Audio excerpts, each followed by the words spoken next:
Welcome, ladies and gentlemen, to the show where we show you how to play miniatures wargaming on a budget. And today we're talking about the Ninth Age Battle Report number 3. It is a 2,000 point battle featuring yours truly, Commander CheapSkate, with my army, the Legion of the Hellmouth. It is a 2,000 point Ogre's army. And this battle report I'll be facing against my old buddy, Brother Grimm, with his Waaaghpokylipz Now army. It's a 2,000 point Orcs and Goblins army. So let's see what happens with the Ninth Age. We have 2,000 points of Ogres go up against Orcs and Goblins. Alright folks, going to talk about the Legion of Hellmouth. There's my 2,000 point Ogre's army. For my Lords and Hero choices, I have Taijin Khan, the Hellfist. He's a great Khan with a market change. The Hellfist big name. He's got the Armor of Destiny, the Death Stone, as well as a Charm of Cursed Icon. After him, not Cursed Icon, Cursed Iron.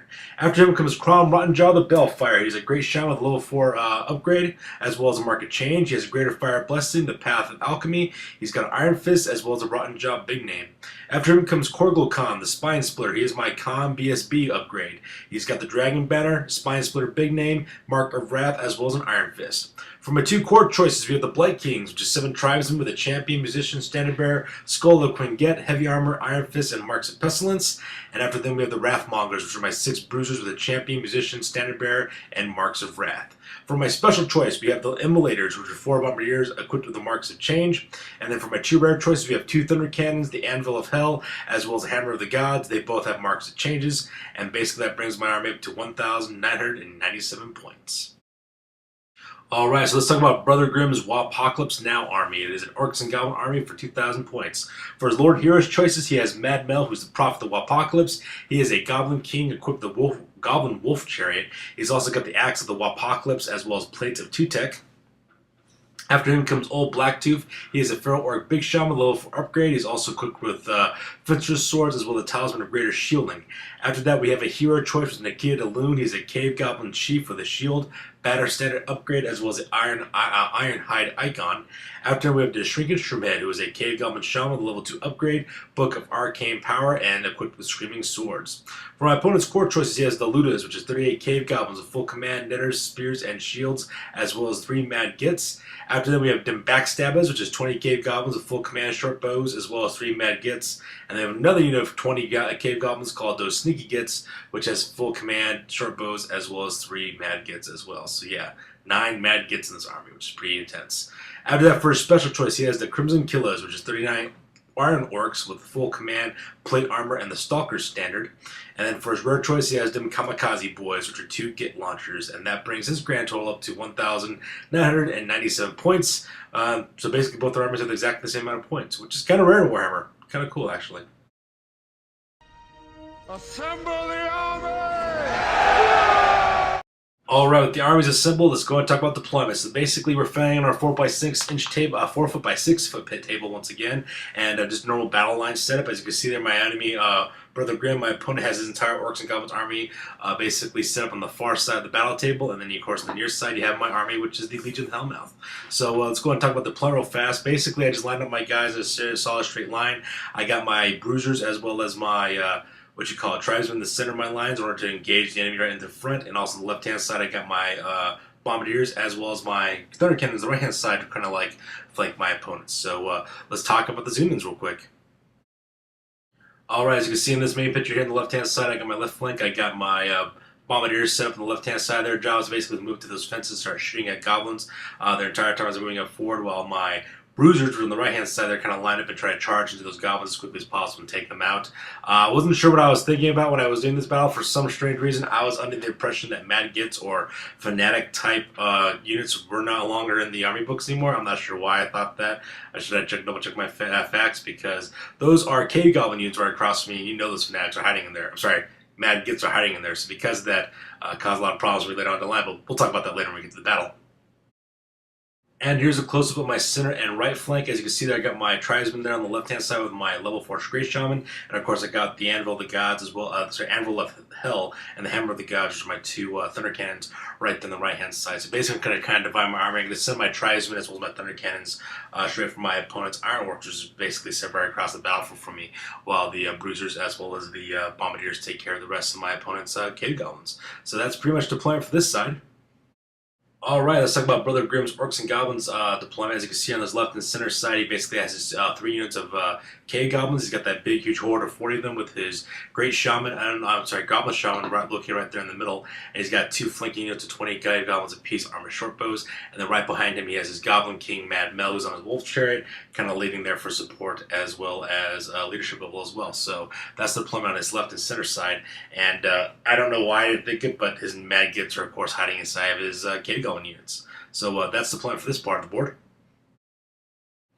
And set up here on the right hand flank, you got that massive unit of Iron Orcs. Which also includes his Great Shaman, his Feral Orc Great Shaman's also looking in that unit as well. And basically, if you look in the center there, behind those 2 trees, he also got his 2 Diver catapults. His 2 Git launcher catapults, rather, the Kamikaze boys. So basically, they're hiding out there as well. So that makes the plan for my opponent's center as well as his right flank. So with that out of the way, let's go on directly to the battle. Alright, so this is a picture of top of turn 1 after movement for the Ogre cons. As you see, I basically got to go first because when I deploy my army, I deploy my entire army all at once. That way I can seize that first go spot. So there you go. So you look at this picture, basically I just send everything forward as quickly as I can. Basically I send my Bombardiers up their usual 6 inches, not marching, so that way they can start opening fire into those goblins when the shooting phase also pops up. I march my bruisers directly towards that main body of goblins as well to kind of deal with them. And I'm starting to realize that maybe I might be a little outnumbered here because I got 1 unit of bruisers against all those units of goblins. If they envelop me, I might be in some serious trouble with the number of attacks they got. So I'm starting to realize I don't have enough bodies in my army, which might be a kind of a problem. On the right-hand side there, as you can see, I got my my tribesmen. I kind of march them up forward and kind of angle them such a way in order to set themselves up for either a flank or a front charge onto that unit of Iron Orcs in case they're feeling kind of squirrely. And basically, I move up my 2 Thunder Cannons 6 inches as well, so that way they can get better shots off on those Iron Orcs. Because that huge mob of Iron Orcs is giving me, makes me anxious. So that is movement for this phase. And Magic Freedom is kind of a wash, not much magic going on, so without magic, we move on directly to the shooting phase.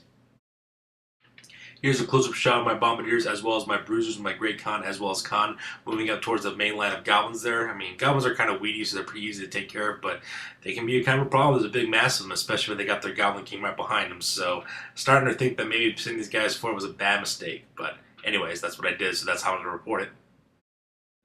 And here's a close-up of my tribesmen with my Great Shaman as well as my 2 Thunder Cannons getting themselves set up to rain some hell down upon that unit of Iron Orcs over there in the front of me. So that is moved for this side. And with that, like I said, magic was not much of a thing. Magic was kind of like a wash for me, so we're going to skip that, go directly on to the shooting phase. As you can see in this phase, basically my Thunder Cannons basically brought the pain. What they did is they basically killed off 7 of those Iron Orcs is basically what they did. So both my Thunder Cannons opened up that unit. Both of them did multiple wounds as well as kill multiple guys at the same time. Basically, I tore through one entire formation with one of my Thunder Cannons and basically tore 3 of them with the second fire shot. So because of that, I feel pretty good about my Thunder Cannons. So yeah, definitely doing it on this side for me. And shooting for me on this side of the board wasn't as exhilarating as I'd like to have been. Basically, my Bombardiers let loose with a couple of shots onto from their Great Cannons they carried out, as well as using the Hellfire abilities. Basically, I only managed to kill off 3 Goblins. I rolled piss poor during these shots. I rolled a lot of 1s and a lot of 2s because not much damage basically went through. So even though Hellfire is kind of cool, and Hellfire would just tear right through these Goblins because the Cave Goblins don't have armor, just the dice weren't with me on this part. So because of that, only 4 of those Night Goblins basically die. 1 short of causing a panic check, which is also kind of sad for me too. But whatevs. And since there's no combat, we're now at turn number 1 at the bottom of it for Orcs and Goblins. So basically, it's a photo of their movement phase. And you see, not much movement is really going on from my opponent. Basically, he sends his Goblin units up forward just a little bit, just kind of walking up their usual 4, kind of set themselves up to receive the charge. And I'm not sure why those Goblin units, at first I wasn't sure why those Goblin units were just charging at me, but I learned the hard way later on here in a little bit. But he basically put up his bowman into range in order to start opening up on my 2 units of Ogres that are right in front of him. He also sends in his Goblin King, Mad Mel, his location right in front of those woods. And the reason why he's doing that is so that way he can basically, I'm thinking what he did is that he did that so that way if I charge either one of his units, either his Goblins or I charge his Iron Orcs, he'll be able to flank charge whatever unit happens to do that, which is actually kind of smart. And at the same time, still give his sparring presence as well. So pretty kudos for them. Same thing with his Iron Orcs. Basically, he just walks them up forward about 4 inches, doesn't march them either. It basically gets them set up for that charge that's coming their way. So that is movement for my opponent's turn. And with movement out of the way, we go directly to the magic phase. Here's a close-up of those goblin units, cave goblin units, basically moving up towards my main line of ogres. And something should have told me something was up when he didn't charge these guys. And I mean, I should have picked up on that. But you know, hindsight's always 2020. And here's a close-up of his movement of Mad Mel, as well as his massive unit of Iron Orcs, and basically just moving up forward, which is kind of smart because even if I charge with my Bruisers into that unit of Iron Orcs, that's our Bruisers, my Tribesmen, I basically set myself up for a beautiful flank charge, counter charge from his Goblin King, and the way he's kitted out, looks pretty deadly. So yeah, that's pretty much moving on this side. And this is where we enter the magic phase, and I learned that Orcs and Goblins magic is a lot different in 9th Age than it was in the previous edition. Did you know that Orcs and Goblins can get ward saves?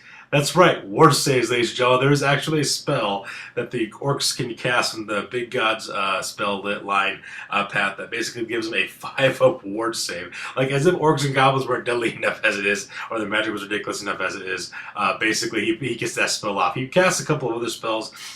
He tried to cast a couple of magic missiles, but it ended up dispelling as well. He was basically pulling out my dispel dice, and all of a sudden he cast this spell. I'm like, oh, really? That's a new spell. What does it do? And bam. 5 ward save on his Iron Orcs. I couldn't freaking believe it. I was like, oh my god. So yeah, Orcs have ward saves now, which is something you got to keep on looking out for apparently, because, you know, who would have thunk it? But anyways, that's magic phase for my opponent, and with magic out of the way, we go directly into the shooting phase. And those crazy little cave goblins basically bring the thunder when it comes to this shooting phase. Basically, that yellow cap unit of night goblins, cave goblins, is the only unit that's close up to open up their short bows. Basically, they're gonna need 5s in order to hit me, and they managed to kill one of my bombardiers in the process of doing that. I was totally flabbergasted. I was like, oh my god. Cave goblins are kind of deadly when it comes to short bows, but you got a lot of them shooting at you at the same time. So, yeah, I lost one of my bombardiers. Lucky for me, I passed my panic test, but still, I'm sure to realize, yeah, I don't have enough bodies on my army. I need to do something about that for the next one. But yeah, that's shooting on this side of the board.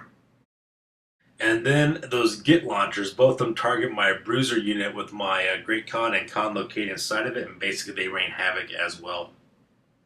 They managed to generate 6 different wounds that got through my armor saves on that part, so it basically killed 2 of my bruisers. And just like before, I had to take a panic test because a quarter of my guys were pretty much lost. Luckily for me, though, they passed a panic check. They stayed in line as well. But man, Git launchers, just as deadly as the one in the previous edition. Just absolutely deadly. And since no one's really in range for combat, we move on directly to turn number 2.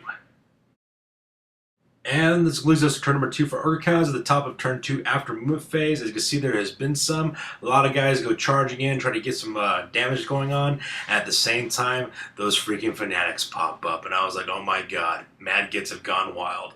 Is basically what's going on during this time period. So yeah, a lot of charges going on, a lot of movement going on. On the left-hand side, basically my bombardiers try to charge into that unit of yellow cap cave goblins, and that's when I realized that they have fanatics. Those 3 fanatics tear through my entire army, through that unit, kills all of my bombardiers, and inflicts 2 more wounds on top of one of my bombardiers as well. So that was pretty brutal as well. My bruisers, as well as my Great Khan and Khan. Once I see what happens with that taking place with the fanatic, I decided I'm not going to charge my guys. I basically just keep them where they're located at because I am not messing with fanatics. Now with that small unit of bruisers left over as well, so that was pretty rough. On the right hand side there, as you can see, I have my tribesmen with my Great Shaman as well as my 2 Thunder Cannons. Basically, they charge right into the front of my enemy's Iron Orcs. So yeah, that's a move for this one. Here's a close-up of my Bombardier who basically charges that unit of Yellow Cap Night Goblins. I wasn't sure what exactly I was thinking when I did this because I'm not sure why I didn't think they had mad gits in the army, but they basically did. They just tore right through that Bombardier unit. So that Bombardier is carrying 1 wound, and I don't think close combat is going to go so well for this guy. So yeah, that's the close-up on that side. Here's a close-up of my Great Khan as well as his Bruiser just kind of standing there looking like a bunch of idiots, realizing that I can't go any further because Mad Gits might be lying away in those other 2 units of K-Goblins. And I realized, man, I made a huge mistake on that part. So basically, I just relaxed because I'm not sure what am I going to do. So I'm in panic mode right now. So yeah, that's a close-up on the center part of my board. And on the right-hand flank, as you can see, my boys bring the thunder. The tribesmen charge forward, my Great Shaman, and my 2 Thunder Cannons also impact that unit of Iron Orcs as well. So yeah, I'm expecting to see a lot of glorious action taking place on this side of the board. So with moving out of the way, we go directly into the magic phase. And there's been some spell casting going on in the magic phase. As you can see there, basically I cast the because I'm using the Path of Change in this battle report. Basically, I got myself that Fire Breath spell. I think it's called Pink Fire Sneech. Pink Fire Change rather. That's the Hellfire Flaming Breath that I can get from my shaman. So he's basically cooked himself with that one as well. I also managed to cast Inevitable Betrayal onto that unit of Iron Orcs as well. So if any rolls are rolled during this next combat, basically those hits basically go against themselves, which is kind of cool for that opinion. Which might help because of the freaking war save that those Iron Orcs have. So basically that helped me out on that part. So that rounds up Magic Phase, and since there's no shooting phase because all my shooters are basically engaged in close combat, we go directly to the combat phase.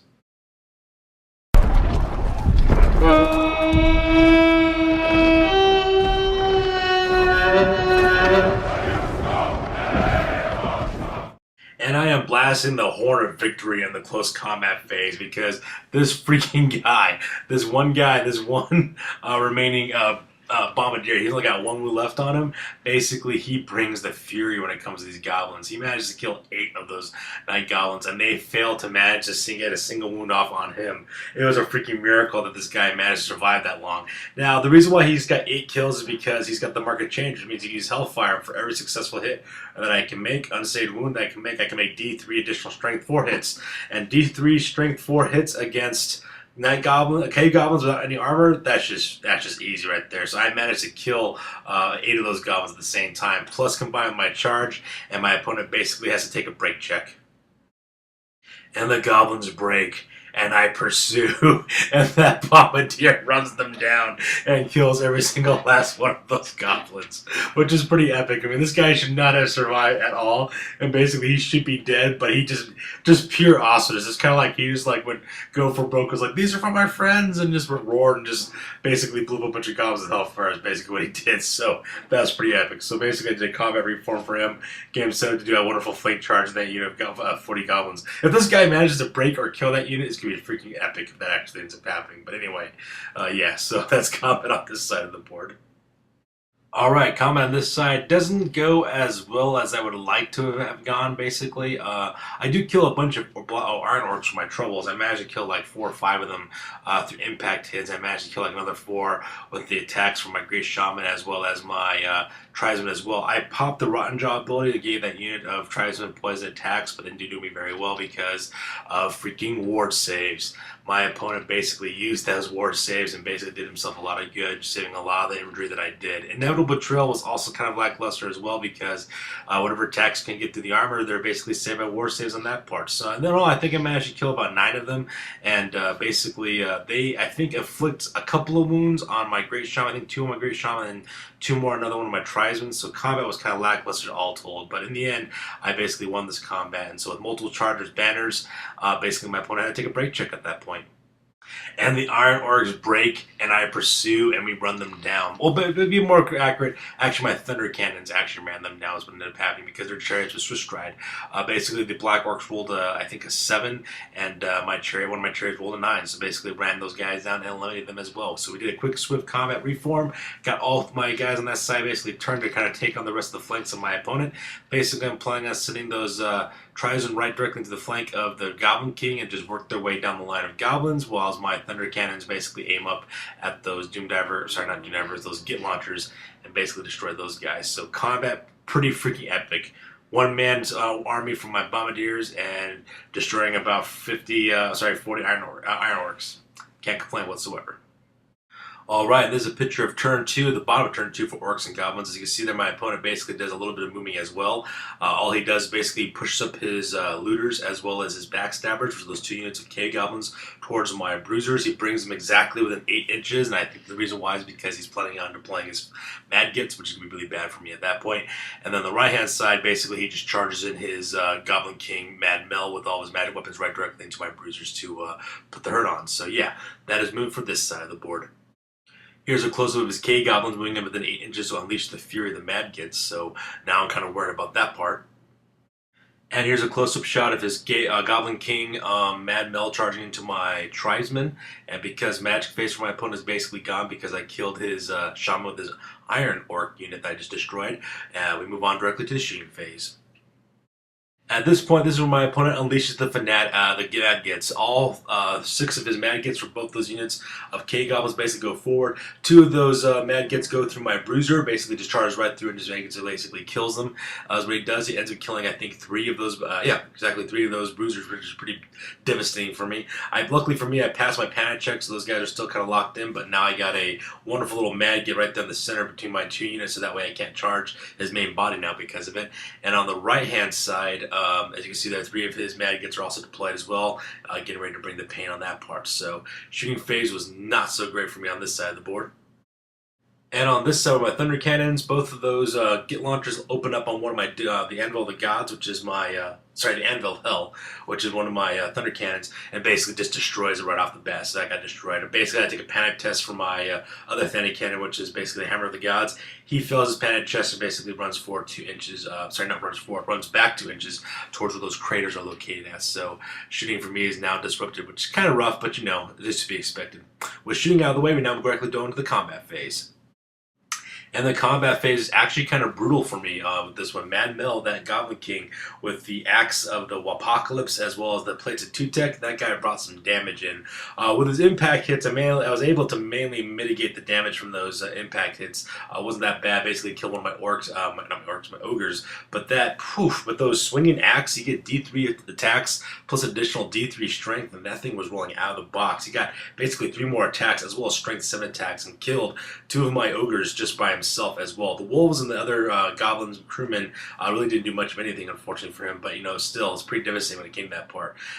Basically, when we attacked back with both my tribesmen as well as my Great Shaman, basically was enough to destroy him, so Mad Mill is now destroyed. So there's combat on this side of the board.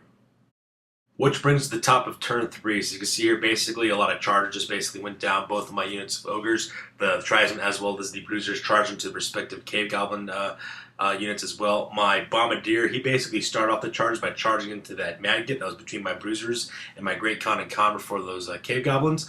Basically, he took the sacrifice play, got killed by the Fanatic, and the Fanatic also died because of charging to him, so that was pretty taken care of. After that, I then charged in my bruisers, basically to move into that part and to take care of the cave goblins in the front.